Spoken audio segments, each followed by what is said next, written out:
नमस्कार, स्वागत है आपका और मैं हूं आपके साथ सपना दीपक मल्तेशिया। बुलेटिन का आगाज करेंगे। झुंझुनू जिले के काजड़ा स्थित जवाहर नवोदय विद्यालय के छात्रों को उपराष्ट्रपति जगदीप धनखड़ ने संबोधित किया। इस दौरान उपराष्ट्रपति ने कहा कि शिक्षा समाज में बदलाव और समानता स्थापित करने का सबसे बड़ा केंद्र है।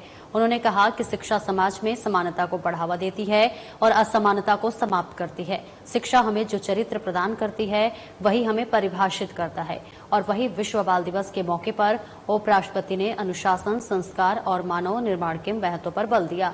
उन्होंने कहा कि माता पिता का सम्मान करना, गुरुजनों को प्रणाम करना, आपसी भाईचारे को बढ़ाना और अनुशासन दिखाना आपके जीवन के अभिन्न हिस्से होने चाहिए। वहीं उन्होंने प्रधानमंत्री नरेंद्र मोदी के नेतृत्व में युवाओं के लिए उभरते अवसरों पर प्रकाश डालते हुए कहा कि आज की सरकारी नीतियों ने आपकी प्रतिभा को चमकाने के लिए अनेक मंच प्रदान किए हैं। राष्ट्रीय शिक्षा नीति 2020 की सराहना करते हुए उपराष्ट्रपति ने इसे गेम चेंजर बताया।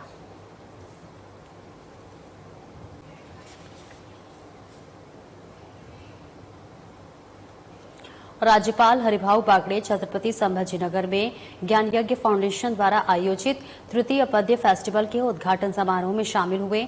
आपको बता दें, इस दौरान राज्यपाल ने कहा कि मानव जीवन महत्वपूर्ण नहीं होता है, महत्वपूर्ण ये होता है कि मनुष्य उसे किस प्रकार आदर्श रूप में जीता है। उन्होंने कहा कि सफलता उन्हें ही मिलती है जो निरंतर मेहनत करते हैं।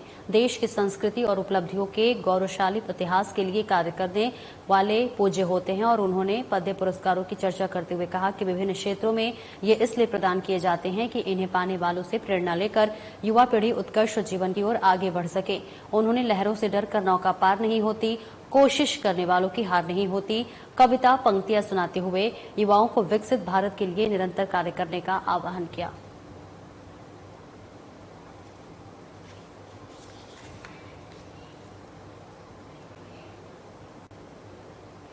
मुख्यमंत्री भजनलाल शर्मा से बुधवार को मुख्यमंत्री निवास पर यूनाइटेड किंगडम से आए प्रतिनिधिमंडल ने मुलाकात की। मुख्यमंत्री ने प्रतिनिधिमंडल को आगामी 9 से 11 दिसंबर तक जयपुर में आयोजित होने वाली rising Rajasthan global investment summit में पार्टनर कंट्री बनने के लिए आमंत्रित किया। इस दौरान मुख्यमंत्री ने कहा, राजस्थान के किले भी यूके के एडिनबर्ग और विंडसर किले के समापन की भव्यता के लिए प्रसिद्ध है। राजस्थान में प्रमुखता से पाए जाने वाले विभिन्न प्रकार के पत्थर, गहने इत्यादि के निर्यात में लगातार वृद्धि हो रही है। उन्होंने विश्वास व्यक्त किया कि प्रतिनिधिमंडल की इस यात्रा से यूके, भारत और विशेषकर राजस्थान के बीच आर्थिक और सांस्कृतिक संबंधों को अधिक मजबूती मिलेगी।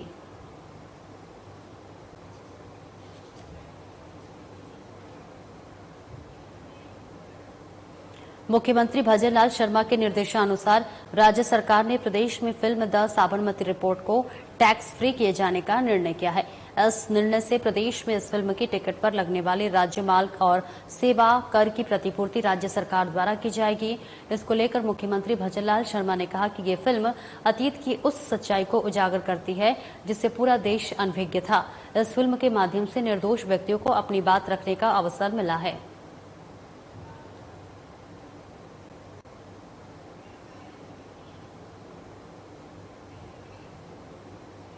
राजस्थान विधानसभा अध्यक्ष वासुदेव देवनानी से गुरुवार को सिंगापुर के प्रतिनिधि दल ने शिष्टाचार मुलाकात की। विधानसभा पहुंचने पर सिंगापुर से आए सभी प्रतिनिधियों की अतिथि देवो भव की परंपरा से तिलक लगाकर और फूल माला पहनाकर अगवानी की। देवनानी ने प्रतिनिधिमंडल नेता वरिष्ठ राज्य मंत्री जोबिल पुथुचेरी को राजस्थान विधानसभा भवन की प्रतिकृति भेंट कर अभिवादन किया। देवनानी से सिंगापुर प्रतिनिधिमंडल ने राजस्थान विधानसभा की संसदीय प्रणाली की व्यवस्थाओं और सदन संचालन की परंपराओं को बारीकी से समझा। साथ ही सदन की बैठकों, कार्य विन्यास, कार्यसूची, प्रश्नों, पर्ची व्यवस्था, लोक महत्व के विषयों पर स्थान, स्थगन प्रस्ताव, विधेयकों के पुनः स्थापन आदि विषयों पर विस्तार से जानकारी दी। देवनानी ने सिंगापुर के प्रतिनिधिमंडल, सिंगापुर विधानमंडल की संसदीय व्यवस्था के विश्लेषण के साथ विभिन्न विधानमंडलों की व्यवस्थाओं के बारे में भी बताया। और उल्लेखनीय है कि देवनानी हाल ही में ऑस्ट्रेलिया, सिंगापुर, इंडोनेशिया और जापान के विधानमंडलों की अध्ययन यात्रा करके लौटे हैं।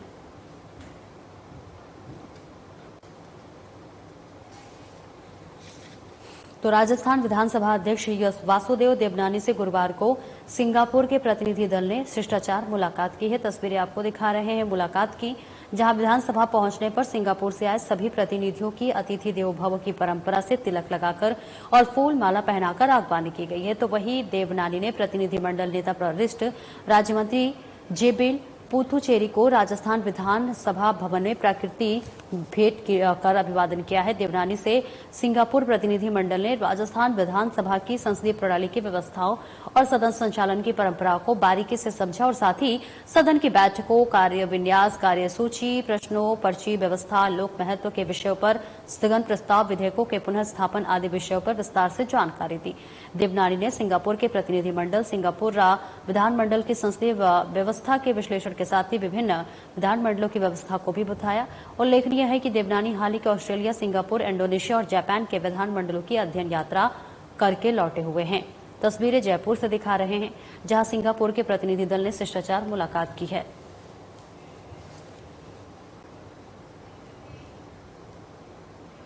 और रोटी बैंक बानसूर के संचालक आरसी यादव को दिल्ली में विश्व संस्कृति और पर्यावरण संरक्षण आयोग भारत सरकार द्वारा 3 मूर्ति भवन प्रधानमंत्री संग्रहालय में सामाजिक क्षेत्र में उत्कृष्ट कार्य करने के लिए डॉक्टरेट के मानक उपाधि से दी गई है, सम्मानित की गई है। समारोह के मुख्य अतिथि भारतीय सिनेमा के अभिनेता विंदु दारा सिंह रहे। वही अभिनेता ने रोटी बैंक के कार्य की प्रशंसा करते हुए समाज के लिए प्रेरणा स्रोत बताया। बताते चले कि रोटी बैंक पिछले 8 वर्षों से जरूरतमंदों तक निःशुल्क भोजन पहुंचाने का कार्य कर रहा है और निःशुल्क एम्बुलेंस द्वारा दुर्घटना में घायल व्यक्तियों को अस्पताल पहुंचाया जाता है।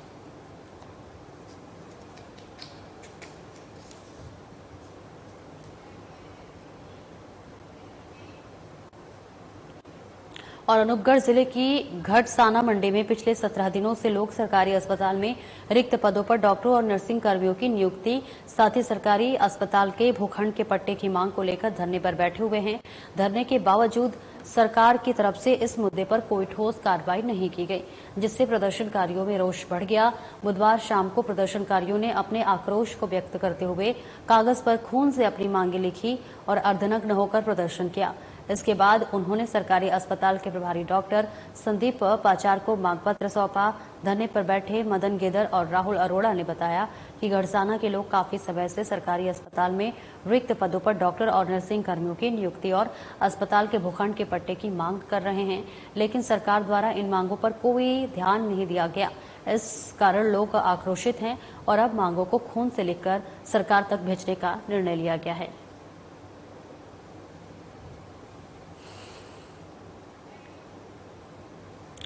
तो तस्वीरें आपको दिखा रहे हैं, जहां पर अनूपगढ़ जिले के घटसाना मंडी में पिछले 17 दिनों से लोग सरकारी अस्पताल में रिक्त पदों पर डॉक्टरों और नर्सिंग कर्मियों की नियुक्ति, साथ ही सरकारी अस्पताल के भूखंड पट्टे के मांग को लेकर धरने पर बैठे हुए हैं। धरने के बावजूद सरकार की तरफ से इस मुद्दे पर कोई भी ठोस कार्रवाई नहीं की गई है, जिससे प्रदर्शनकारियों में रोष बढ़ गया है। बुधवार शाम को प्रदर्शनकारियों ने अपने आक्रोश को व्यक्त करते हुए कागज पर खून से अपनी मांगे लिखी और अर्धनग्न होकर प्रदर्शन किया। इसके बाद उन्होंने सरकारी अस्पताल के प्रभारी डॉक्टर संदीप प्रचार को मांग पत्र सौंपा है। धरने पर बैठे मदन गेदर और राहुल अरोड़ा ने बताया कि गढ़साना के लोग काफी समय से सरकारी अस्पताल में रिक्त पदों के लिए लगातार मांग कर रहे हैं।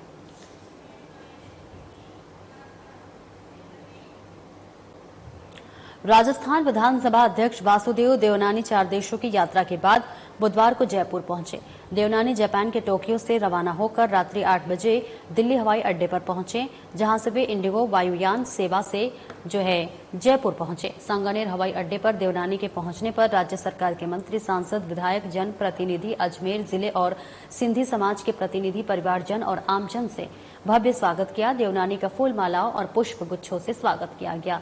इस दौरान देवनानी ने बताया कि लोकतांत्रिक व्यवस्थाओं की इस अध्ययन यात्रा से विधानसभा को नई गति मिलेगी। उन्होंने कहा कि प्रत्येक देश और राज्य के विधानमंडलों में स्थानीय व्यवस्थाओं के मुताबिक सदन संचालन की प्रक्रिया होती है, लेकिन हर विधानमंडल में नई विशेषताएं भी देखने को मिली है। ये विशेषताएं संबंधित विधानमंडलों के नवाचार हैं, जो कि अन्य विधानमंडलों के लिए मार्गदर्शक साबित हो सकते हैं।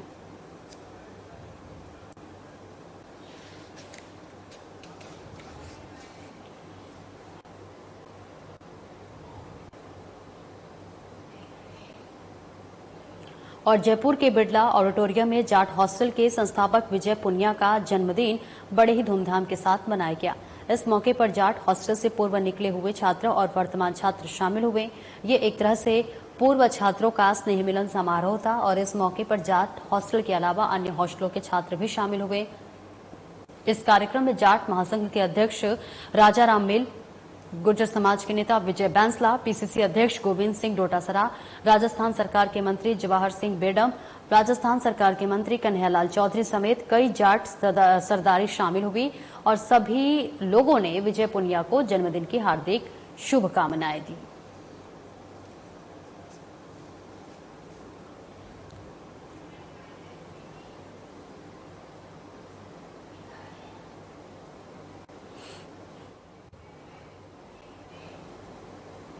और जयपुर में जिला कलेक्टर डॉक्टर जितेंद्र कुमार सोनी के निर्देशानुसार जिले में आमजन की समस्याओं के प्रभावी समाधान के लिए ग्राम पंचायत बिलौंची में अतिरिक्त जिला कलेक्टर चतुर्थ सुमन पवार की अध्यक्षता में रात्रि चौपाल का आयोजन किया गया, जिसमें सभी विभागों के ब्लॉक स्तरीय प्रतिनिधि उपस्थित रहे।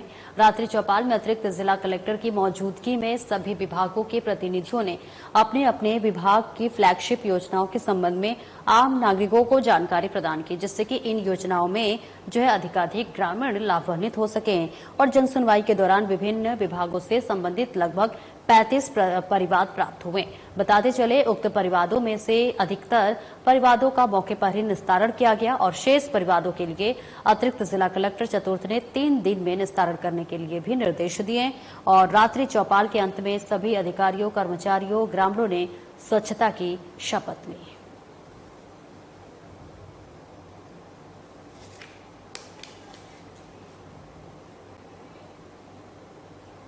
भरतपुर डिस्ट्रिक्ट क्रिकेट एसोसिएशन के सेक्रेटरी शत्रुघ्न तिवारी के खिलाफ भरतपुर के ही खिलाड़ियों ने मोर्चा खोल दिया है। जयपुर के मुख्यमंत्री और जो है खेल मंत्री कार्यालय में शिकायत कर भरतपुर के खिलाड़ियों ने कहा कि शत्रुघ्न तिवारी ने खेल और खिलाड़ियों के नाम पर जमकर भ्रष्टाचार कर रखा है। वो बाहरी राज्यों के खिलाड़ियों से मोटा पैसा लेकर उनके फर्जी दस्तावेज बनाकर राजस्थान से खिलाते हैं। बता दें, जबकि राजस्थान के खिलाड़ियों का टीए और डीए तक खा जाते हैं। इसके मजबूत आज हमने मुख्यमंत्री जो है और खेल मंत्री को सबूत दिए हैं ताकि शत्रुघ्न तिवारी के खिलाफ सख्त एक्शन हो सके। वहीं शत्रुघ्न तिवारी ने खुद पर लगे आरोपों को राजनीतिक षड्यंत्र करार दिया है।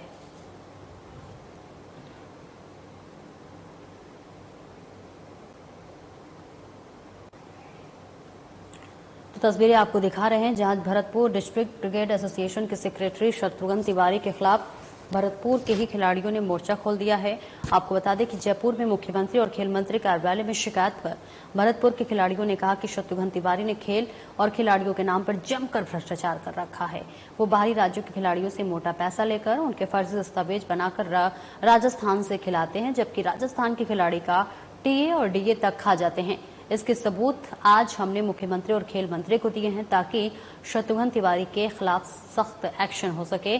और वहीं शत्रुघ्न तिवारी ने खुद पर लगे आरोपों को राजनीतिक षड्यंत्र करार दिया है। भरतपुर से तस्वीरें आपको दिखा रहे हैं जहां क्रिकेट एसोसिएशन के खिलाफ ये बड़ा मोर्चा खोला गया है। जहां भरतपुर में खिलाड़ियों ने ये मोर्चा खोला है। तिवारी फर्जी दस्तावेजों से जो है खिला रहे हैं खिलाड़ी। तो ये आपको बता दें कि शत्रुघ्न तिवारी ने खुद पर लगे आरोपों को हालांकि राजनीतिक षड्यंत्र करार दिया है, लेकिन अब जो है एक्शन लेने के लिए लगातार मांग की जा रही है और इसके सबूत भी देखिए पेश किए जा रहे हैं। राजस्थान के खिलाड़ियों और टीए डीए तिवारी के खिलाफ सख्त एक्शन हो सके।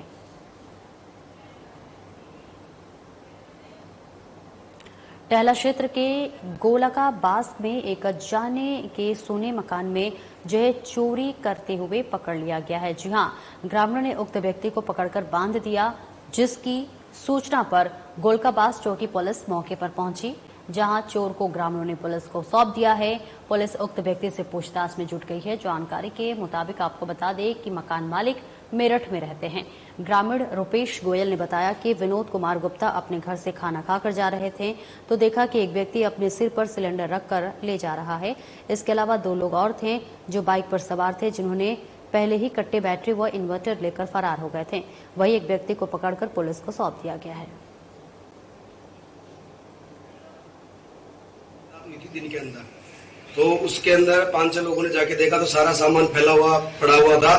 आज जब दोपहर को विनोद कुमार गुप्ता उनके घर के बाहर से खाना खाकर जा रहे थे तो एक शख्स सिलेंडर को अपने सिर पर लेकर भग रहा था। साथ में उसके 2 आदमी और बताए जा रहे हैं। उन्होंने इन्वर्टर की बैटरियों को कट्टे में पैक करके मोटरसाइकिल से लेकर भग गए और एक शख्स पकड़ा गया ग्रामीणों के द्वारा। उसको ग्रामीणों ने जब पकड़ा तो पुलिस को सुपुर्द कर दिया गया। और चित्तौड़गढ़ जिले के शंभुपुरा थाना पुलिस ने अवैध मादक पदार्थों को तस्करी के खिलाफ कार्रवाई करते हुए एक कार से 1 क्विंटल से अधिक अवैध डोडा चूरा जब्त किया है। वहीं बाइक से स्कॉटरिंग करते मध्य प्रदेश के कुकड़ेश्वर थाना अंतर्गत बरखेड़ा निवासी 28 साल के किशनलाल नायक पुत्र दौलतराम को गिरफ्तार किया गया है। एसपी सुधीर जोशी ने बताया कि अवैध मादक पदार्थों की तस्करी की रोकथाम और तस्करों की धरपकड़ के निर्देश पर एएसपी सरिता सिंह और सीओ अनिल शर्मा के सुपरविजन में बुधवार को एसएचओ शंभुपुरा ठाकरा राममय टीम की ओर से भाटिया का खेड़ा रोड पर नाकाबंदी कर आने जाने वाले वाहन एवं व्यक्तियों की चेकिंग की जा रही थी और इसी दौरान पुलिस को ये सफलता हाथ लगी है।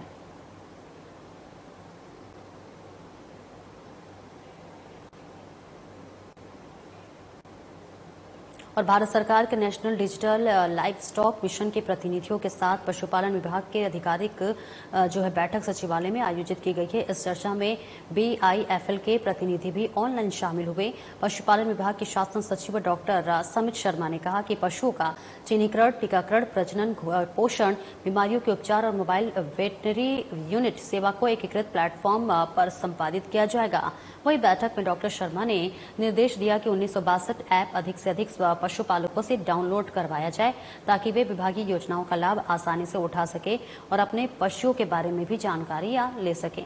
उन्होंने कृषि विभाग के अंतर्गत बने किसानों के व्हाट्सएप ग्रुप पर 1962 ऐप पर डाउनलोड करने के निर्देश दिए हैं और इस ऐप के माध्यम से पशुपालक अपने पशुओं के उपचार के लिए सीधे ही कॉल सेंटर पर कॉल कर सकेगा।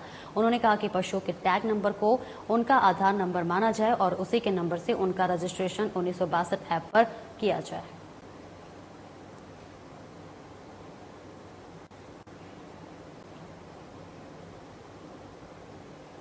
और मुख्य निर्वाचन अधिकारी नवीन महाजन ने बुधवार को सभी जिला निर्वाचन अधिकारियों और निर्वाचन रजिस्ट्रीकरण अधिकारियों के साथ एक वीडियो कॉन्फ्रेंस बैठक में विशेष संक्षिप्त पुनरीक्षण कार्यक्रम की समीक्षा के दौरान आवश्यक दिशा निर्देश दिए। महाजन ने प्रदेश के सभी जिलों में मतदाता सूचियों में नाम जोड़ने और संशोधन करने के काम में तेजी लाने के निर्देश दिए हैं। उन्होंने कहा कि भारत निर्वाचन आयोग ने कुछ स्थानों पर सूचियों में मतदाता जनसंख्या अनुपालन और पुरुष महिला लिंगानुपात का आंकड़ा कम करने पर चिंता जाहिर की है, जिसे मतदाता सूचियों के पुनरीक्षण के दौरान दुरुस्त किया जाना चाहिए। उन्होंने कहा कि नए नाम जोड़ने के क्रम में नए मतदाताओं को विशेष रूप से लक्षित किया जाए। युवाओं को मतदाता सूचियों में जोड़ने के लिए शिक्षण संस्थानों का सहयोग भी लिया जाना चाहिए। उन्होंने कहा कि शिक्षण परिसरों में विशेष जागरूकता गतिविधियों का आयोजन कर नए मतदाताओं को वोटर हेल्पलाइन ऐप का आधिकारिक प्रचार प्रसार करें।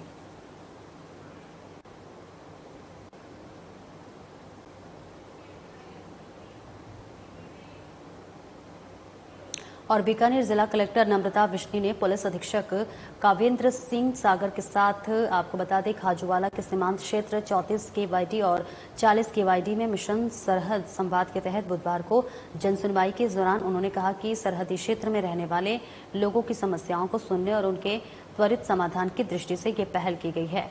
इसके तहत कई विभागों के जिला और ब्लॉक स्तरीय अधिकारियों की मौजूदगी में आम जन की बात सुनी जाएगी। जन सुनवाई के दौरान 34 केवाईडी में सामाजिक सुरक्षा पेंशन योजना के लिए सर्वे करने और पात्र लोगों के वंचित होने की स्थिति में उन्हें लाभान्वित करने के निर्देश दिए गए। आंगनबाड़ी केंद्रों में नामांकन की स्थिति के बारे में जाना। इस दौरान ग्रामीणों ने बंद रास्ता खुलवाने, फसल बीमा का लाभ दिलाने, खाजूवाला से 34 केवाईडी तक आने वाली सड़क दुरुस्त करवाने, मनरेगा के तहत अपने खेत अपना काम के तहत निजी जलकुंड और पशु रोड स्वीकृत करने की मांग रखी है। तो वही सरपंच मांगीलाल ने ग्राम पंचायत में 34 केवाईडी के स्वास्थ्य केंद्र खुलवाने, यहां के विद्यालयों को पीएमश्री योजना में शामिल करवाने, 34 केवाईडी के प्राथमिक विद्यालय को उच्च प्राथमिक तथा 34 केवाईडी में उप स्वास्थ्य केंद्र को प्राथमिक स्वास्थ्य केंद्र में क्रमोन्नत करने की आवश्यकता जताई।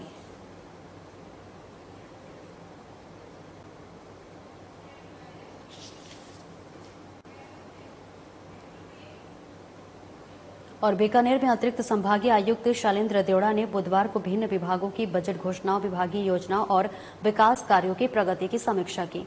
देवड़ा ने कहा कि सभी बजट घोषणाओं की जिला स्तर पर प्रगति की मॉनिटरिंग करके समयबद्ध रूप से क्रियान्वित सुनिश्चित करें। उन्होंने कहा कि जनहित और मूलभूत सुविधाओं से जुड़े कार्यों को प्राथमिकता देते हुए शीघ्रता से पूरा किया जाए। बजट घोषणाओं के कार्यों में भूमि आवंटन से जुड़े प्रकरणों का उच्च स्तर पर संवाद कर जल्द निस्तारण किया जाए।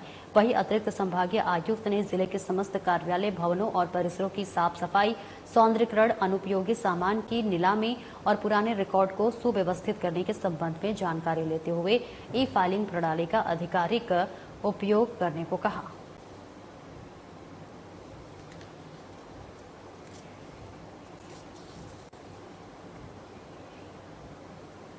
और बीकानेर रेंज के पुलिस महानिरीक्षक आईपीएस ओम प्रकाश की ओर से अपराधी प्रवृत्तियों को नियंत्रित करने और पुलिस पब्लिक के बीच बेहतर समन्वय स्थापित करने के लिए चलाई जा रही मुहिम पुलिस पब्लिक पंचायत के तहत ग्राम पंचायत 8 केबी पुलिस थाना अनूपगढ़ के राजकीय उच्च माध्यमिक विद्यालय परिसर में पुलिस पब्लिक पंचायत कार्यक्रम का आयोजन किया गया। इस कार्यक्रम में पुलिस और स्थानीय निवासियों के बीच संवाद और सहयोग बढ़ाने की दिशा में महत्वपूर्ण कदम उठाया। पुलिस पब्लिक पंचायत में जिला पुलिस अधीक्षक रमेश मौर्य, अतिरिक्त पुलिस अधीक्षक सुरेंद्र कुमार, स्कूली बच्चे और बड़ी संख्या में स्थानीय लोग उपस्थित रहे।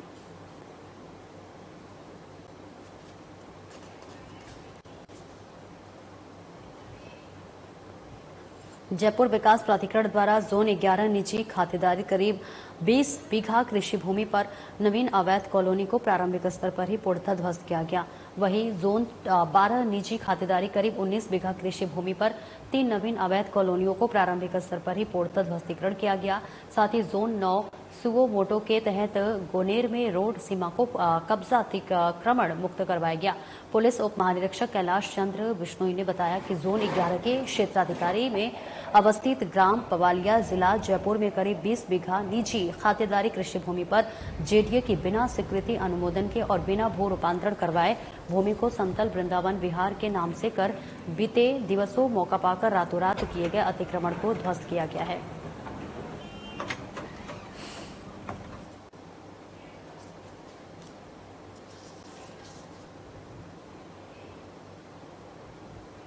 और फिलहाल इस बुलेटिन में इतना ही। दीजिए इजाजत। नमस्कार।